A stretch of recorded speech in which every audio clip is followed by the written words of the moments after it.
Forensic রিপোর্টে জানা গিয়েছে রবি মারা গিয়েছে রাত ৩টে নাগাদ এবং তার লাশ উদ্ধার হয়েছে পুকুরে। তার পায়ে সাপ কেটেছে, কিন্তু ওই পুকুরে কোনো সাপ নেই এবং গলায় একটা চেইন ঝোলানো ছিল। এবারে প্রশ্ন হলো, কে তাকে খুন করেছে এবং কেন? এবং তার মধ্যে আর একটা অদ্ভুত ব্যাপার হলো যে সোনার হার তার গলায় রয়েছে এবং যে তাকে মার্ডার করেছে বা মেরেছে সে কেন সেই সোনার হার নিয়ে যায়নি।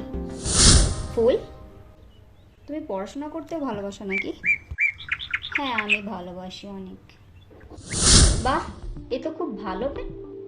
তা পেনটা কি তোমার? হ্যাঁ, পেনটা আমার নয়, আমাকে আর কি দাদা দিয়েছিল। দাদা মানে রবি, তাই তো? হ্যাঁ আর কি। আচ্ছা, তুমি কি বুঝতে পারলে? বুঝতে পারলাম এটাই, যে মেয়ে ক্লাস 5 পর্যন্ত পড়েছে তার বইয়ের লিস্টে নাকি কেমিস্ট্রির বুক। কেমিস্ট্রির যা তা বুক নয়, গোল্ড মেডেলিস্টরা যেসব বুক পড়ে সেই সব বুকের ভান্ডার। এটাই সব থেকে হাই ব্যাপার।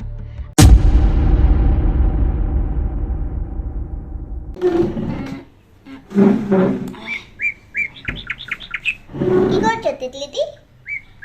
এই তো এগুলো একটু বসাচ্ছি। কেন এখন কেন গুছাচ্ছ? এই আর কি, বইগুলো বার করছিলাম। ও বাবা, এই তো সব ডিটেকটিভের বই। তবে কি আমি কি ডিটেকটিভ নয়? না, মানে তুমি এত ডিটেকটিভ বই কেন পড়ো? এমনিতে তো তুমি ডিটেকটিভ, তাই না? হুম, যা বলেছিস। আচ্ছা, তো এখানে বস। এখন আবার কে ফোন করলো? হ্যালো। কখন ঘটেছে এটা? ও আচ্ছা, কতদিন ছিল ওখানে? আচ্ছা। হুম, কিছু পাওয়া গিয়েছে? হ্যাঁ, আমি আসছি। ঠিক আছে। কে ফোন করলো তিতলিদি? একটা ইন্টারেস্টিং কেস পাওয়া গিয়েছে রে। কি কেস? আরে আমাদের ওখানে যে বকুল কাকা আছে না, হ্যাঁ। বকুল কাকার ছেলে মারা গিয়েছে। মারা গিয়েছে? কি করে? বলা গেল যে লাশ নাকি ওদের পাশের পুকুরে পাওয়া গিয়েছে। লাশ ওদের পুকুরে পাওয়া গিয়েছে এবং লাশের সাথে একটা নাকি সোনার চেইন ছিল। মার্ডারের কোনো চিহ্ন পাওয়া যায়নি, তবে পায়ে একটা ফুটো ছিল। কিসের ফুটো এখনো ফরেন্সিক রিপোর্টে জানা যায়নি, মানে ফরেন্সিক রিপোর্টের জন্য দেওয়া হয়েছে। পুলিশে খবর দেওয়া হয়েছে, তারা এসে লাশ উদ্ধার করেছে। আর আপাতত দৃষ্টিতে কোনো আর কিছু তথ্য নেই। আমাকে ডাকা হয়েছে, আমাকে যেতে হবে। আমিও যাব। তিতলি আর মিনি দুজনে বেরিয়ে বকুল কাকার একটি ছেলে এবং একটি মেয়ে। যে মারা গিয়েছে তার নাম রবি আর মেয়েটির নাম ফুল। এবং বাড়িতে একটি চাকর থাকে যার নাম রজন কাকা। তিনি অনেকদিন ধরে এই বাড়িতে কাজ করে। বউ মারা গিয়েছে, বাড়ির সমস্ত কাজকর্ম ফুলই করে। ফরেন্সিক রিপোর্টে জানা গেল যে তার পায়ে কোনো ধরনের একটি বিষ ফোটানো হয়েছে, মানে আসলে ওটা সাপের বিষ।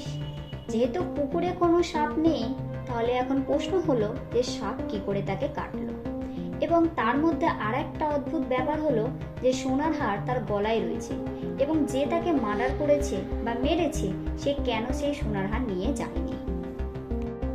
তিতলি ঘরে ঢুকে সবাইকে জিজ্ঞাসা পর্ব শেষ করে সে বলল, আচ্ছা ফুল, তোমার রুমটা কোথায়, চলো একটু দেখি। দুজনে মিলে রুমে প্রবেশ করল। রুমটা বেশ ছোট মতো, চারিদিকে পর্যাপতি এটা সেটার ছবি মারা রয়েছে। তারপর হঠাৎ দেখে যে অনেকগুলি বই রয়েছে।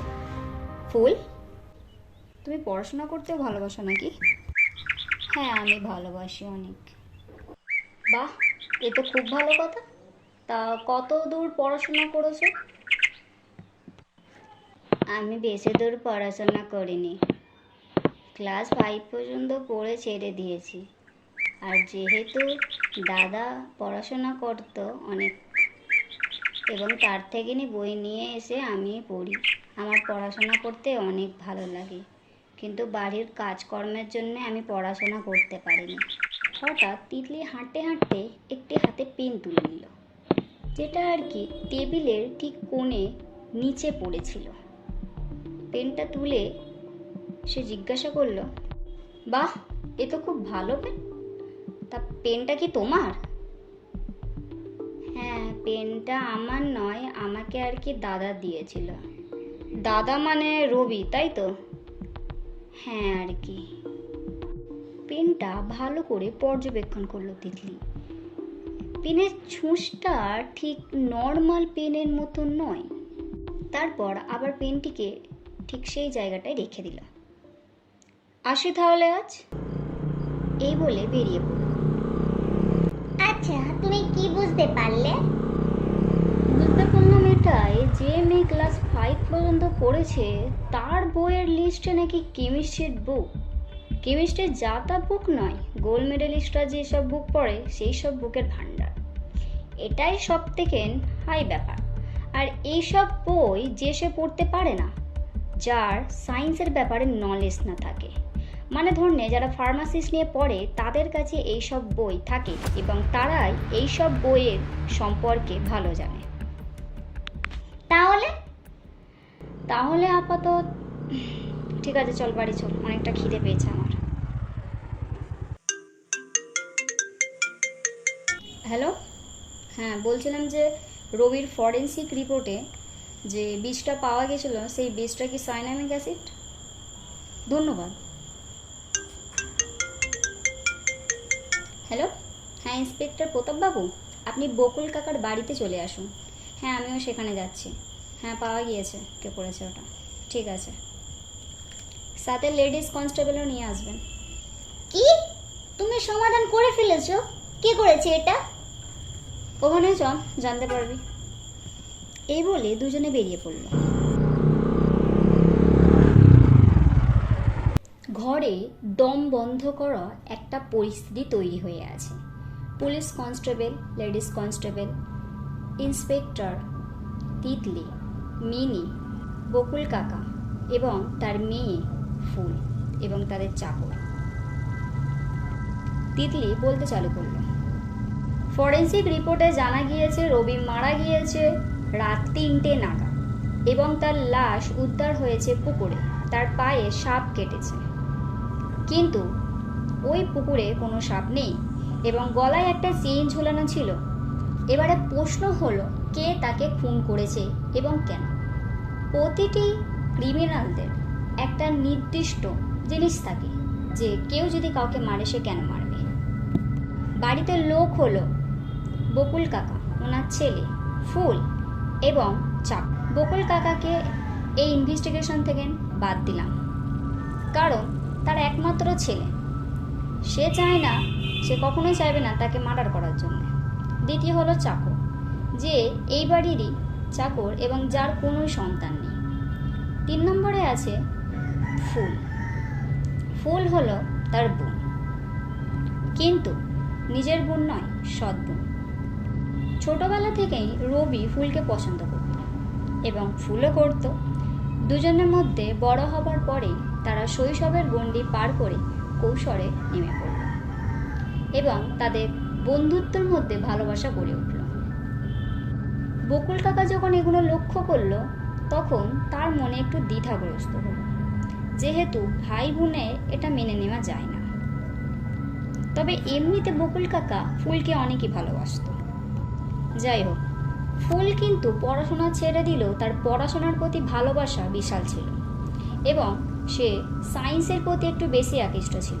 যে স্কুলে সে পড়াশোনা করেছে সেখানে আমরা খোঁজখবর নিয়েছি, তাদের টিচাররা বলেছেন যে পড়াশোনায় খুব ভালো ছিল এবং ছোটবেলা থেকেই তার সায়েন্সের প্রতি একটু বিশেষ টান ছিল।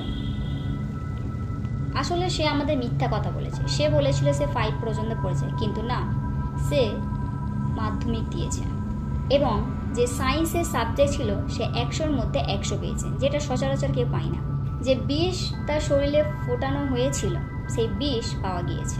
যে রাতে মারা গিয়েছিল ঠিক সেই রাতেই ফুল তখন বকুল কাকার রুমে ছিল এবং সেখানেই রবি ঢুকে পড়ে। সেই দিন বকুল কাকা বাড়িতে ছিল না, চাকরও ছিল না। তার হাতে রবি হঠাৎ সেই চেইনটা দেখতে পেয়ে যায়। ফুল হঠাৎ ঘাবড়ে গিয়ে সে বলল যে সেটা নাকি সে তার জন্যই এনেছে এবং সে দেখুনি তার গলায় পরিয়ে দেয়। কিন্তু রবি সে ব্যাপারটা বুঝতে পেরে গিয়েছিল। ফুল শুধু রবির সঙ্গে নয়, তাদের গ্রামে আরেকজনের সাথে সম্পর্ক ছিল, দিলীপ, যাকে আমি এনেছি দরজার পিছনে দাঁড়িয়ে আছে। সকলেই তার দিকে দেখল। আচ্ছা, গল্পে আসা যাক। সেই রাতে তাদের মধ্যে ঘোর তর্ক বিতর্ক হলো এবং শেষ পর্যন্ত সব বলে দেয় ফুল যে আমি তাকে ভালোবাসি না এবং এটা সেটা। সেই সুযোগেই রবি তার মাথায় একটা মারে এবং তখনই সে নিচে পড়ে যায়। রবি আরেকবার মারার আগেই ফুল তার শাড়ির কোঁচড় থেকে সেই পেনটি বার করে তার পায়ে ফুটিয়ে দেয়। সে কিছুক্ষণের মধ্যে সেখানে পড়ে থাকে। যেহেতু কাকা আর এবং চাকর বাড়ি চলে আসবে, তাই তাকে সে নিয়ে পুকুরে ফেলে দেয় এবং সেই পেনটা এবং সে অ্যাসিডটা সে তার ঘরে লুকিয়ে দেয়। যেই দিন আমি ঘরে ওর প্রবেশ করি সেই দিনই ওই অ্যাসিডটা চোখে পড়ে এবং পেনটাও চোখে পড়ে। আচ্ছা ফুল, পেনটা কোথায়? পেনটা নিয়ে আসো দেখি। তখন ফুলের কপাল থেকে ঘাম ঝরছে। সে কি করবে সে কিছু বুঝতে পারছে না। পুলিশ তারপর ফুলের ঘরে গিয়ে সেই পেনটা সেই অ্যাসিডের ডাব্বাটা পেয়ে গেল। ঠিক আছে, আমার আপাতত কেস সলভ। চলি তাহলে। আচ্ছা, সব না হয় বোঝা গেল, কিন্তু তুমি এটা কি করে বুঝতে পারলে যে রবি ফুলের মাথায় মেরেছে? খুবই সিম্পল। যখন ফুল তার চুলটা সরিয়েছিল সেখানে একটা কালশিটের দাগ ছিল। কোনো লাঠির বাড়ি মার নয়, তবে হাতের আঙুলের দাগ ছিল। যদি আমাদের গল্প ভালো লাগে অবশ্যই কমেন্টে জানিও এবং চ্যানেলটিকে সাবস্ক্রাইব করে নিও এই ধরনের গল্প পাওয়ার জন্য।